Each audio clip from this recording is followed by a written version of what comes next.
ওই পেঙ্গুইনটা এখানে নদীর পাড়ে বহুদিন ধরে থাকত। তার সামনে দিয়ে হাঁস আর ময়ূর পাখি তাদের বাচ্চা নিয়ে তার সামনে দিয়ে নদীতে যায়। পেঙ্গুইনের এগুলো দেখে খারাপ লাগত, কারণ তার কোনো বাচ্চা ছিল না। তাই তার মনে খুব দুঃখ ছিল। একদিন হঠাৎ একটি ব্যাঙ তার দুঃখ বুঝে তাকে বলল, পেঙ্গুইন ভাই, তুমি এখানে দাঁড়িয়ে দাঁড়িয়ে কি ভাবছো? আমি বুঝতে পেরেছি, তোমার মনে অনেক দুঃখ, কারণ তোমার একটাও বাচ্চা নেই। তোমার এই দুঃখ আমি শেষ করতে পারবো যদি আমার কথা শোনো। সত্যি বলতে গেলে তুই ঠিকই বলেছিস। আমি সবাইকে তাকিয়ে দেখি যে তাদের বাচ্চা আছে, কিন্তু আমার এখনো একটা বাচ্চাও হলো না। তাই মনে খুব কষ্ট লাগে। তাই তুই কিভাবে সম্ভব করবি বল, আমি সেটাই করব। তুমি শাকতলা গ্রামের মুক্তার কবিরাজের ওখানে যাও, গিয়ে তাকে বলবা যে আমার কোনো বাচ্চা হয়নি এখনো। আমার খুব আশা যদি আমার একটি বাচ্চা থাকতো। তাই শুনেছি তুমি নাকি সবার আশা পুরো করো। তাই আমার একটু উপকার করো। যাও, এখন তুমি তাড়াতাড়ি যাও।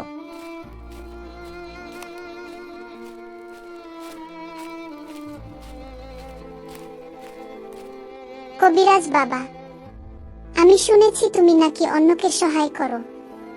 তাই আমিও তোমার এখানে এসেছি একটা সহায় খুঁজতে। সেই ব্যাংক ভাই তোমার এখানে পাঠিয়েছে।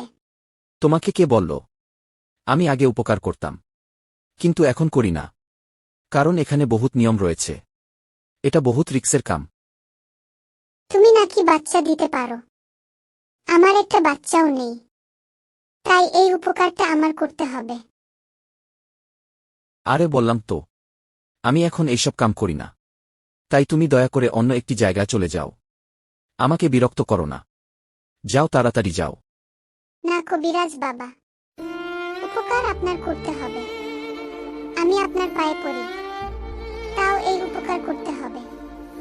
দয়া করে আমাকে নিরাশ করো না, আমাকে একটা বাচ্চা দিন। আচ্ছা ঠিক আছে, এরপরে কিন্তু আর উপকার করব না। তুমি তাহলে রাজস্থানের বালুর চলে যাও। দোকানে গিয়ে একটি বিশাল পিঁপড়া দেখতে পারবে। পিঁপড়াকে বলবা যে মুক্তার কবিরাজ পাঠিয়েছে, আমাকে একটি ডিম দিতে বলেছে। সেই ডিমটি অমাবস্যা রাতের ঠিক একটার সময় খেতে হবে। তারপরে তোমার বাচ্চা হবে। এখন তুমি যেতে পারো।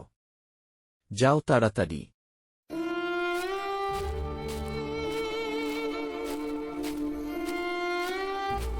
পিঁপড়া ভাই, আমাকে তোমার এখানে শাকতলা গ্রামে মুক্তার কবিরাজ পাঠিয়েছে, আর তোমাকে একটি ডিম দিতে বলেছে আমাকে।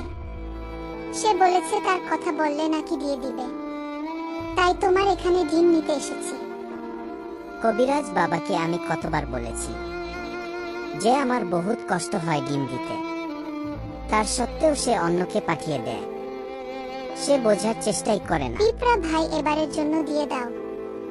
আমার খুব বাসা একটি বাচ্চা হওয়ার জন্য। তুমি আমাকে এবার নিরাশ করো না, দয়া করে দিয়ে দাও। এবারের জন্য দিয়ে দিলাম, এরপরে আসলে কিন্তু আর দেব না। যাও, এই ডিম নিয়ে তুমি অমাবস্যার রাতে ঠিক একটা সময় খেতে হবে। তা না হলে কিন্তু বাচ্চা হবে না। আর এই ডিম যদি অন্যজনে খায় তাহলে তার পেটে তোমার বাচ্চা হবে। আচ্ছা ঠিক আছে পিঁপড়া ভাই, আমি ঠিক সেভাবেই খাবো যেভাবে তুমি বলেছ। এখন তাহলে আমি যাই।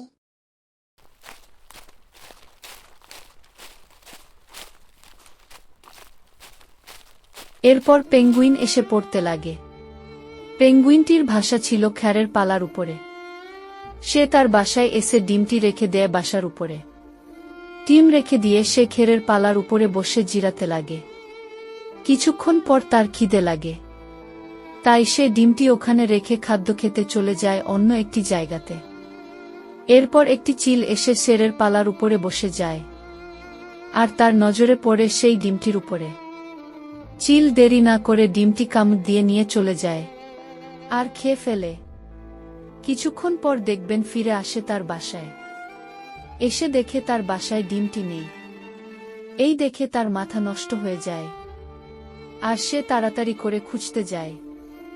সে চলে যায় আবারও সেই মুক্তার কবিরাজের ওখানে। কবিরাজ বাবা, একটি বিরাট বড় ভুল হয়ে গিয়েছে। তোমার সেই দিনটি আমি আমার বাসায় রেখেছিলাম, রেখে খাদ্য খেতে গিয়েছিলাম। এসে দেখি ডিমটি নেই, হারিয়ে গিয়েছে। আর উপকার করতে পারবো না।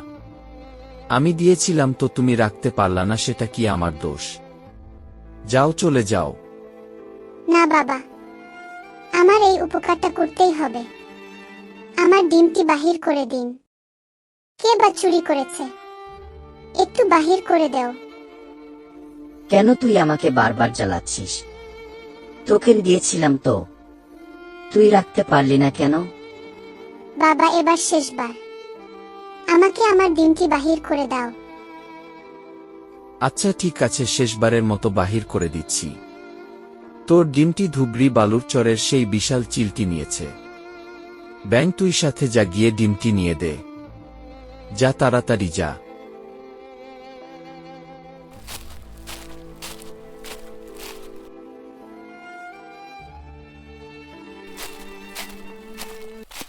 চিল, তুই বলে বড্ড বেশি বেড়েছিস। তুই পেঙ্গুইনের ডিমটি চুরি করে খেয়েছিস কেন? এই তো সেই পেঙ্গুইনের বাচ্চাটা। অন্যদিন তুই কেন চুরি করলি? রানীমা, আমি চুরি করিনি। আর এটা আমার বাচ্চা, আমার পেটে থেকে হয়েছে। দেখতে আমার মতো না হলেও কিন্তু এটা আমার বাচ্চা।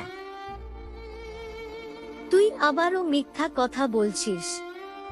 দেখাই যাচ্ছে এটা পেঙ্গুইনের বাচ্চা। তুই পেঙ্গুইনের ডিউটি চুরি করে খেয়েছিলি, তাই তোর পেটে থেকে এই বাচ্চাটা হয়েছে। দাঁড়া, তোর শাস্তি দিতে হবে। সোনা, তুমি এদিকে এসো, আমি তোমার মা। পেঙ্গুইন, তোমার বাচ্চা নিয়ে তুমি চলে যাও। আর ব্যাং, তুই তাড়াতাড়ি মুক্তার কবিরাজের ওখানে চল, তক যেতে বলেছে মুক্তার কবিরাজ।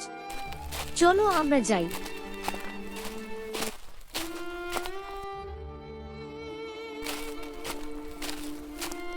মুক্তার বাবা, চিলটি মিথ্যা কথা বলেছিল, তাই তাকে ব্যাং বানিয়ে দিয়েছি।